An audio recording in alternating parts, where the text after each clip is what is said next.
পাকিস্তানে ব্যাটিং নাই থাকুক সবসময় বোলিংয়ের জন্য পাকিস্তানকে চেনা হয়। ক্রিকেটের কথা আমি বলছি, ইমরান খান থেকে ওয়াসিম আকরাম, ওকার ইউনুস, বড় বড় দিগ্গজ, শোয়েব আখতার, এরা সব বড় বড়, সাকলাইন মুস্তাক, বড় বড় বলার, পাকিস্তানের বলারের নাম বলা হয়।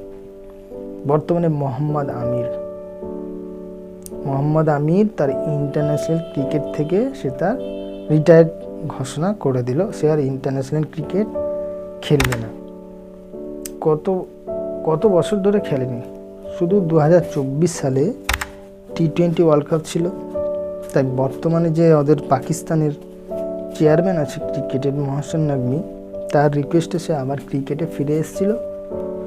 তো 1 বছরও হয়নি এখনো, 2024 তো শেষ হয়নি, তো আবার সে কি করলো, আবার ক্রিকেট থেকে